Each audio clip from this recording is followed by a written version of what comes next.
It's my feel-good breakfast show. Yes, celebrations for some, maybe a conundrum for others. The school holidays are here, and you are probably looking for activities to keep your kids as busy at home as possible over the festive season. Also keep them stimulated in the right way. Well, Nikki Bush, our human potential and parenting expert, is on hand to share some ideas with us this morning around things the kids can make. And we can also probably have a lot of fun making them with them. Nikki Bush, good morning. How are you? I am so good. Thank you, Graham.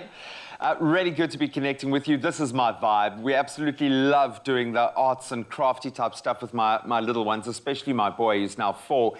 And it's so important for him. In fact, it's been identified as one of his key developmental areas for us to focus on. But why do kids enjoy it so much? Why do they naturally gravitate towards doing craft type activities? Well, Graham, I think there's a bit of magic in craft because you start off with a piece of paper, a stapler, a pair of scissors, some glue, some glitter, just bits. And then you create something out of nothing. You create magic out of nothing. And children are involved in the process. Crafts are very much a process, and there are 2 elements to crafts. Firstly, there is a specific way in which things need to be done, like a method, like a recipe. But within that, there's creativity as well. So the end product, ultimately, the way you decorate a paper aeroplane or the way you cut paper lace, and we're going to show you just now, is going to be completely unique to each child. And in fact, I will tell you a little story, my favorite story of this week, because not every parent is on holiday while their children are on school holidays either. And I was running a parenting masterclass for one of my corporate clients, and her little 11-year-old daughter happened to peep her head up, as they do, into my view. So of course I asked her, so what's your name and how old are you? And then I said, so what are you going to do for the next 2 hours while I'm working with your mummy and her team? And she said, I don't know. And she was 11. So I said, I'll tell you what. And now I'm going to show you how to make paper lace. I said, I want you to take a piece of paper and I want you to fold it in half like this. And then I want you to fold it into quarters like this. And then I want you to go and get some scissors. And I want you to make paper lace. And so I quickly showed her how to do it. And you take, and here I've got mine already, I've started. You take little divots out of the folds and you create paper lace, and voila! Oh, look at that. Beautiful. Well, so Graham, the moral of the story is this. At the end of the 2 hours, little Nicola came back onto the screen and she showed me what she had been busy with for the past 2 hours. And she had made so many of these, and all of them were different. She was completely enthralled, she was kept occupied, and she never nagged her mum, not once, while we were busy. I love that. It's individualistic, but there is a formula to it, which is satisfying when you can achieve something like that. And I think there's also something in it where it's almost like the whole is far greater than the sum of the parts because of the element of imagination that comes into it. So now I've been told specifically that crafting is an area that I really need to focus on with my boy because it's helping his development so much. Why are crafting activities so valuable for children? Well, you just saw what I did here with the folding of the paper, Graham. And look how I used my fingers, the fingertips, the fine motor coordination, the scissors, the fine motor coordination. That's the eye-hand, control. All of those things are really put into practice when we're doing crafts. The way a child will glue a googly eye onto something that they're making. Once again, the pincer grip, the fine motor control, the positioning, the spatial planning of how to fold a piece of paper in half and then into quarters.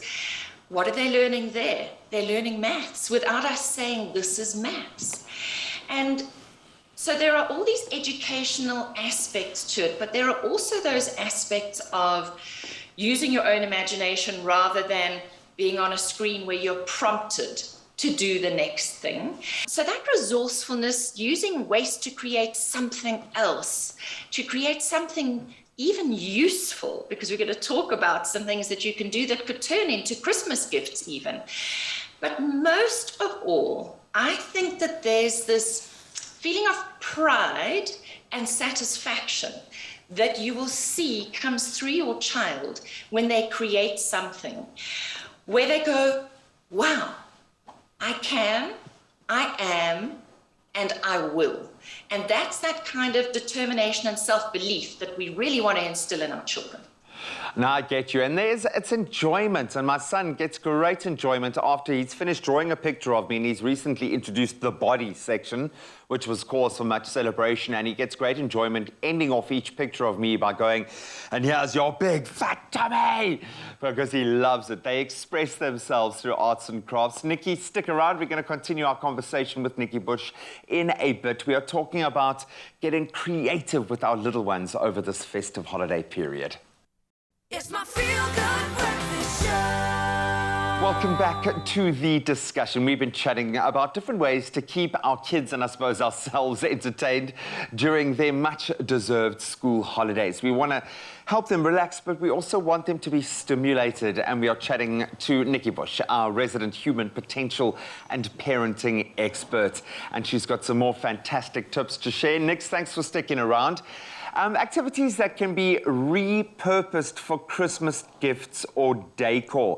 I love that idea about getting your children to learn lessons along that creative journey and repurposing things for a Christmas gift. That's a brilliant way to really highlight some of those lessons you were talking about earlier.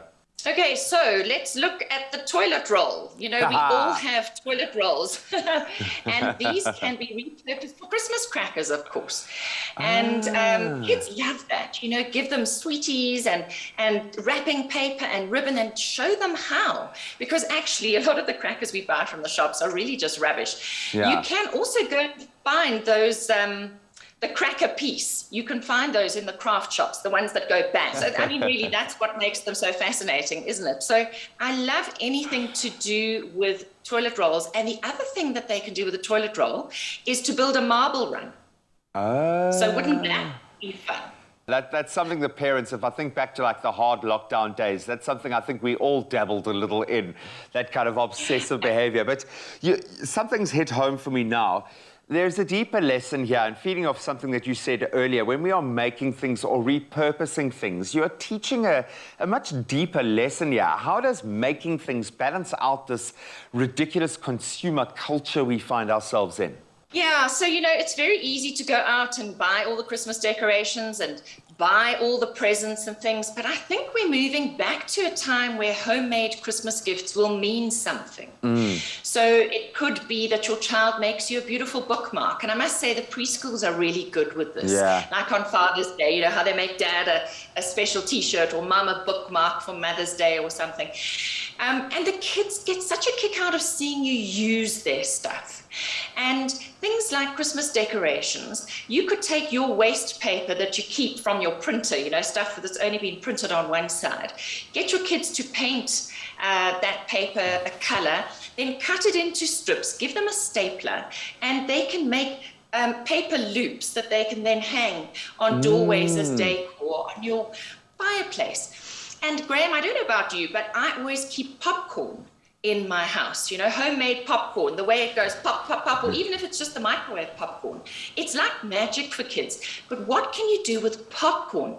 You can teach them how to, if they're old enough, so over the age of 7, using a needle, they can make popcorn garlands.